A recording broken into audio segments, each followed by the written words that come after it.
विगत 60 वर्षों से यह छोटा सा गांव भारत में हथकरघे पर बनने वाली रेशमी साड़ियों के उत्पादन के प्रमुख केंद्रों में से एक रहा है। यहाँ की केंद्रीय विशेषता टाई एंड डाई डिजाइन है और ये साड़ियाँ पीढ़ियों से उसी ढंग से बन रही है, हाथों द्वारा। प्रक्रिया और विधि में कोई बदलाव नहीं हुआ है, हालांकि कच्चे माल के स्रोत में आश्चर्यजनक रूप से बदलाव हुआ है।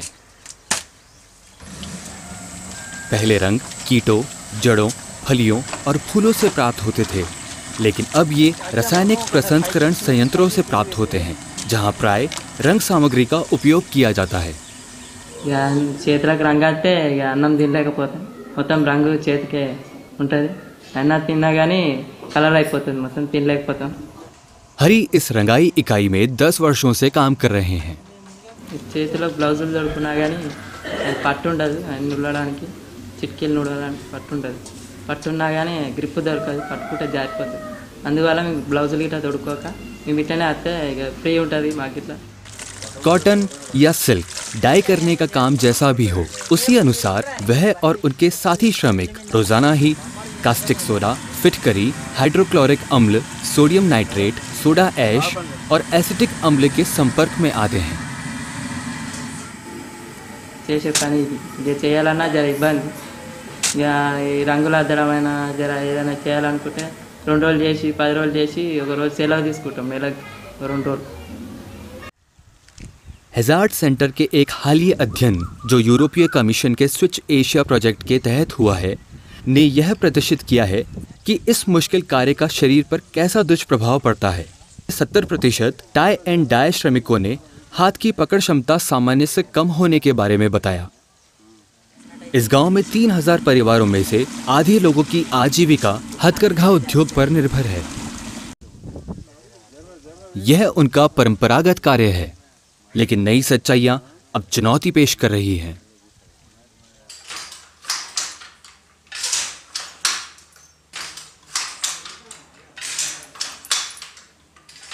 చిన్నగా ఉన్నప్పటి నుంచి మేము ఇంత చిన్నగా ఉన్నప్పటి నుంచి పని చేసుకుంటా మేము చదువుకోలేదు। అప్పుడు చిన్నగా ఉన్నప్పుడు జర చిన్న మన చిట్కీలు పని తెలివి వచ్చినాక నుంచి చిట్కీలు కట్టడం, చుట్టడం చూసుకొని నేర్చుకొని చిన్న చిన్నగా రంగులు అద్దకం, చుట్టడం, అద్దకం। सत्यनारायण इस गांव के 5000 बुनकरों में से एक हैं। उनके पूर्वज जैसे करघे पर काम करते थे, वैसे ही करघे पिटलूम पर वह भी काम करते हैं और अपने पुरखों की ही तरह वह भी एक प्रधान बुनकर के लिए कार्य करते हैं। उनकी दैनिक दिनचर्या और दैनिक कार्य उतना ही यंत्रवत व दोहरावपूर्ण है जितनी करघे से आने वाली आवाजें।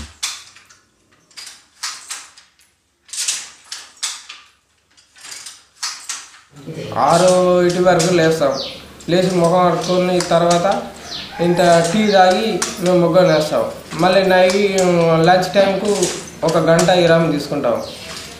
విరామం తీసుకున్న తర్వాత మళ్ళీ ముగ్గురు వేస్తాం। మళ్ళీ నైటు 7, 8 దాకా నేస్తాం।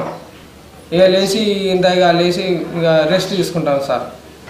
తీసుకున్న తర్వాత ఇక తిని లంచ్ టైం 9, 10 అవుతుంది కదా సార్। మా ఇంటి ఇళ్ళ అందరం చేస్తాం ఆ పని, మొత్తం ఒకరితోనే అయ్యే పని కాదు ఇది।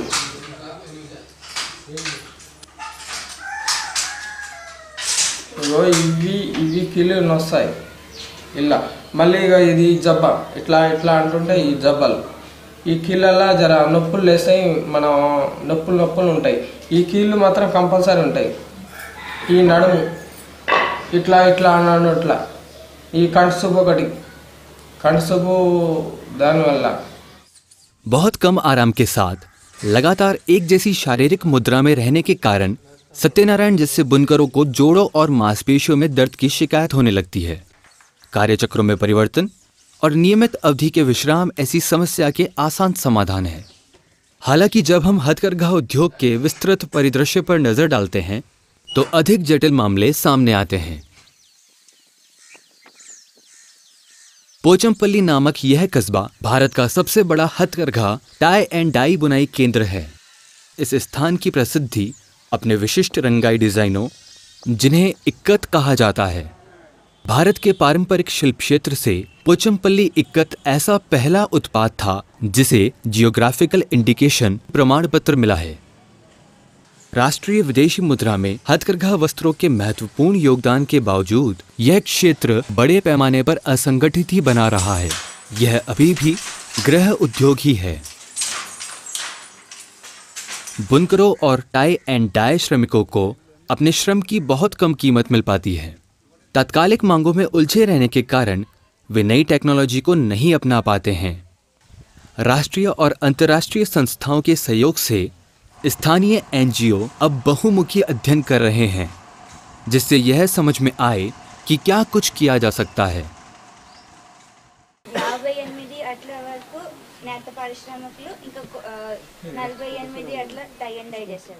पोचमपल्ली में हाल ही में एक कार्यशाला में पेशागत स्वास्थ्य एवं सुरक्षा के लिए मानक तय करने पर चर्चा हुई। 10 నుంచి 30 ఏళ్ళ వరకు చేనేత పని చేసే వాళ్ళ దాంట్లో ఇన్ని 18 మనుషులకి అట్లా బ్రాంకైటిస్ అంటే దీంట్లో 300 రావాలంటే 200 కూడా రాలేక అంత తొందరగా శ్వాసలో ప్రాబ్లం వచ్చేస్తుంది। जो लोग भी टाई एंड डाई वाले कार्यों में लगे होते हैं, उनमें चिंताजनक मामला फेफड़ों संबंधी स्वास्थ्य का है। हैजार्ड सेंटर के अध्ययन के अनुसार 93% कारीगर किसी न किसी रूप में फेफड़ों के किसी रोग से ग्रस्त हैं। जितने लंबे समय तक वे काम करते हैं, उसी अनुपात में स्थिति भी बिगड़ती चलती है। 10 वर्षों से अधिक अवधि से इस काम में लगे लोगों में से 37% गंभीर ब्रोंकाइटिस से पीड़ित हैं। నా పేరు మహేశ్వర పెంటయ్య, భద్రావతి కాలనీ। నేను చిన్నప్పటి నుంచి కాటన్ సిల్క్ చేస్తున్నాను, చేయబట్టి ఒక 30 సంవత్సరాలు దాటింది। సుక్కలు వేయడం, ఇట్లా వంగి చేయడం కాబట్టి ఇక్కడ మేడ గుంజడం, ప్లస్ చేయి గుంజడం, కొన్ని ప్రాబ్లమ్స్ ఉంటున్నాయి। వంగి చేయడం కాబట్టి నడుము నొప్పులు కానీ అవి మాకు ఏర్పడుతున్నాయి। पेशागत खराब स्वास्थ्य के ये तीव्र लक्षण श्रमिकों की पकड़ में आ सकते हैं, लेकिन कहीं अधिक खतरनाक मामलों पर दसियों बरस तक ध्यान नहीं जाता है। 10 वर्ष से कम अवधि तक काम किए बुनकरों में 52% गंभीर ब्रोंकाइटिस से पीड़ित होते हैं, जबकि 30 वर्ष से अधिक अवधि वालों में यह संख्या बढ़कर 100% हो जाती है। निरंतर और पुनरावृत्ति वाली प्रकृति के कार्य के परिणाम स्वरूप स्पष्ट तौर पर स्वास्थ्य में गिरावट आती है। कमजोर दृष्टि, बहरापन, भूख न लगना और नींद न आना जैसे लक्षण दिखाई देते हैं। समस्या की पहचान करना एक बात है और समाधान प्रस्तुत करना दूसरी बात है। नई तकनीक का प्रयोग एक रूप में कला को नया जीवन तो प्रदान करता है, किंतु कारीगरों का जीवन अधिक आरामदेह बनाने में अपेक्षित सुधार नहीं करता। छोटी अवधि के लिए छोटे मोटे सामान जैसे एंकल गार्ड त्वचा के मोटे व कड़े होने तथा थक जाने की स्थिति में सुधार ला सकते हैं, लेकिन दीर्घकालिक अवधि के लिए यह समझदारी की चीजें बेहतर हो सकती है। कारीगरों को प्रोत्साहित करेंगी कि वे स्वयं अपनी समस्याओं के नए और यथोचित समाधान तलाशें। इसलिए हम लोगों ने ये शॉर्ट डिस्टेंस रखा है ताकि जोर भी कम पड़े और स्विफ्टनेस भी ज़्यादा हो।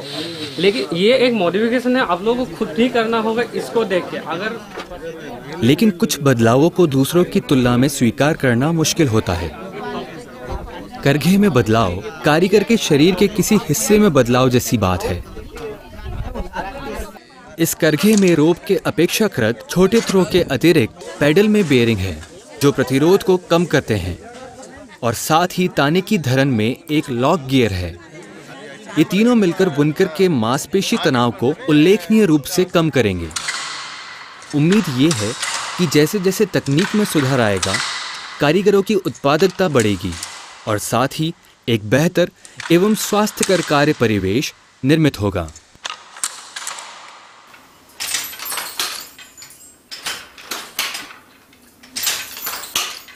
నా పేరు తడక ఆంజనేయులు. నేను గత 20 సంవత్సరాలుగా చేనేత పరిశ్రమ మీదనే ఆధారపడి ఉన్నాను. 6 गज के गहन ताने बाने में यह कला तब से चली आ रही है जब बुनकर को यह पता होता था कि कच्चा माल कहां से आ रहा है और अंतिम उत्पाद किसके द्वारा खरीदा जाना है। लेकिन अब कारीगरों की कच्चे माल या रंग सामग्रियों तक बहुत कम पहुंच होती है, आसानी से कर्ज नहीं मिल पाता है। అలాగే ఈ యొక్క పట్టు పరిశ్రమలో నానా ఇబ్బందులు కూడా ఉన్నాయి. దీంతో మాలు రేటు పెరగడం, మళ్ళీ దిగడం, అలాగే చీరలు సరి అయిన రేటుకు కొనకపోవడం తోటి మేము నానా ఇబ్బందులు పడతా ఉన్నాము. దీంతో बाजार की मांग को लगातार पूरा करने और अपनी कला से हाथ न धोने, इन सब बातों के क्रम में कारीगरों की पसंद बने थड़का में कुछ महत्वपूर्ण परिवर्तन होने हैं।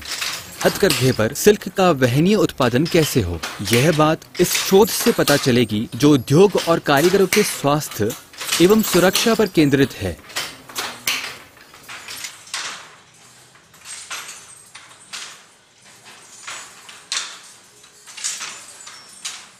इस तरह के कारीगरों के समूह संसाधनों को एक साथ लाने के लिए बन रहे हैं और इनका उद्देश्य उच्च उत्पादकता के केंद्र निर्मित करना है।